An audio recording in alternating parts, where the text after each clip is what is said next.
Hey guys, it is Esti and Justin from Not For Long Media. If you like the video you're about to watch, be sure to like the video itself and subscribe to our channel. We really appreciate it. Enjoy the video and also don't forget to follow us on our socials at Not For Long Media on Twitter, Instagram, and Facebook. I don't speak publicly about this stuff, and today will be the first day I will. And I'll tee it up for you first, but yeah, it's been a catastrophic downfall. It really has. And I didn't, I'm not close to the program anymore like I used to be when I was doing the games. And a lot of the people, that were responsible for running things are gone now. Pat moved on, and Vinny both moved on up to Boston College, and I was pretty close with them. And Harry's no longer there, so a lot of my people, I don't have that base anymore. So I'm on the outside looking in like every normal fan is. And I just see like you said, a catastrophic fall. I mean, they've given up they've been outscored 217 to 35 over the past 5 or 6 weeks. 5 weeks, I believe it is. It's 5 straight losses since they beat Memphis, which I thought at the time, wow, that's a nice win. Memphis is always a very consistently good program. They fell behind 17-0 in that game, came back to tie the game at halftime, 17-all, and then blew them out in the second half. And I started to think, well, maybe because as well or better than I do, like college teams, it can take just that one couple of drives in a quarter to turn the whole program and the momentum around for an entire season. And it could go the other way too.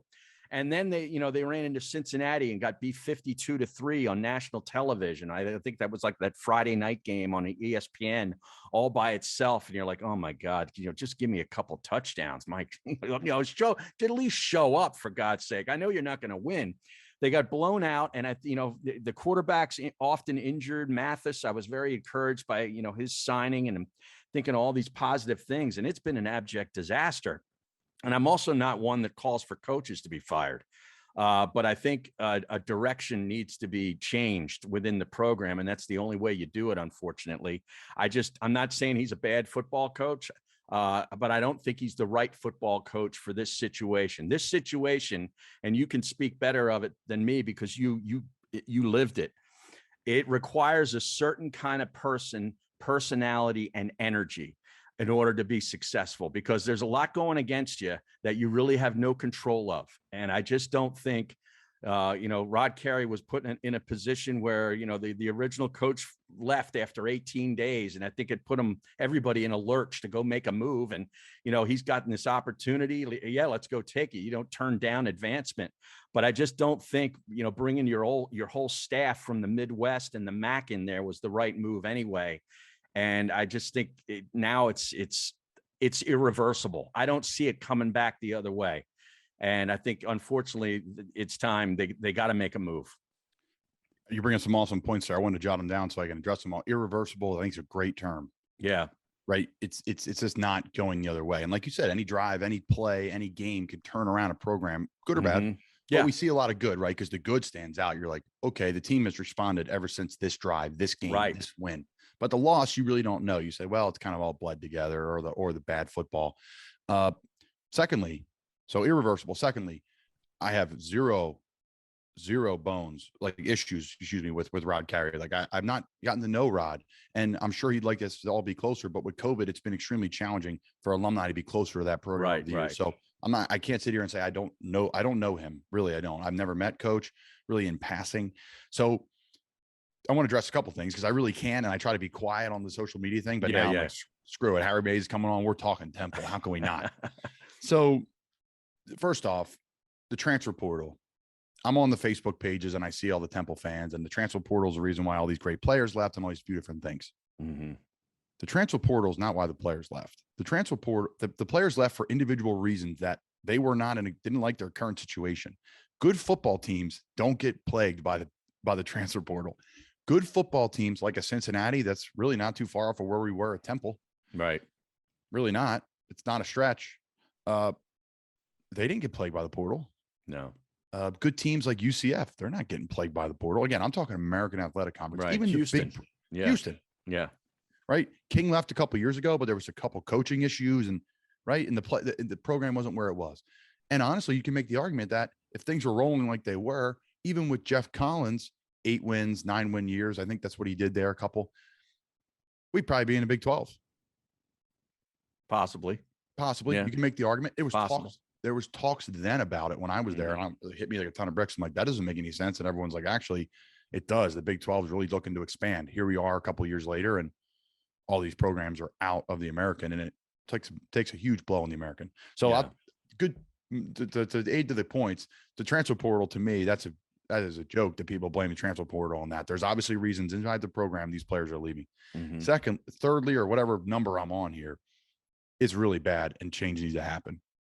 And to me, the only way change happens is bringing in someone like you said, and it's got to be someone a part of, in my opinion, the coach rule era. Foley. There's a lot of names, right? There's a lot of names. There's Saravo, there's Foley, there's Chris Wiesahan, there's a lot. Elijah Robinson, Fran Brown, right?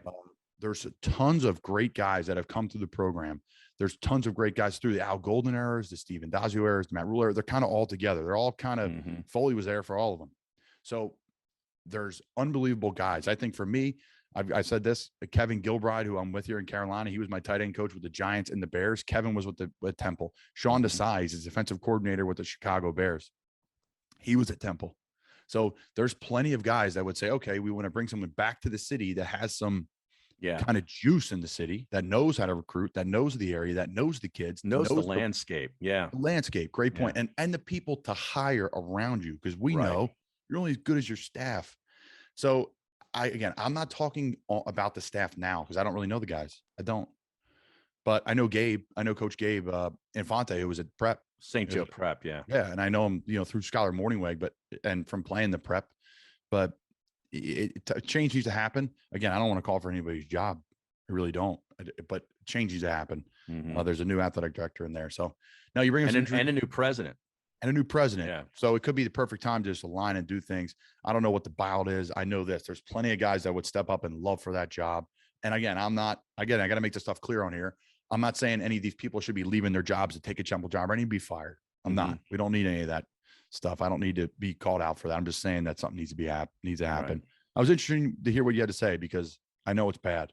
Yeah. But I'd love to get your thoughts. I mean, I just think that the type of person that it is, you need the right guy who knows the landscape, knows how to assemble a staff there, and knows the kind of kid that best, can, blossom there. And I think that takes a certain kind of energy too.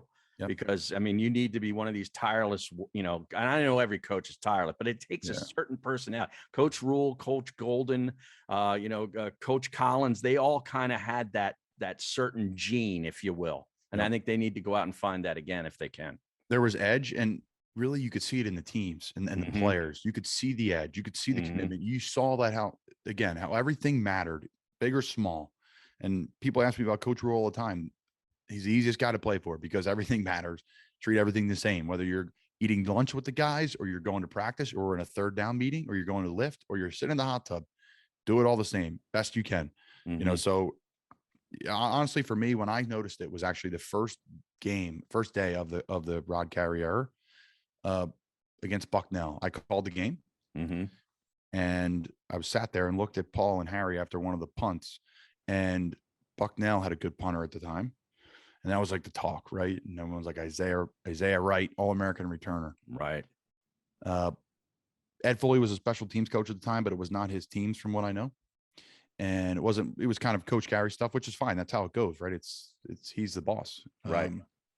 And you could just see things were different. That's from what I saw. That's not from what I know. That's just from what I saw. Things were different when I was there. So I saw a punt and I saw Isaiah Wright, fair catch the football.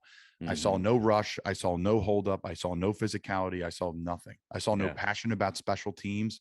And really, that's the lifeblood of your team because you got 100 guys on your team in college, and they really matter. Urban Meyer at Florida, all the special teams guys, the starting punt team, they flew first class. That's what it takes for a really good program. So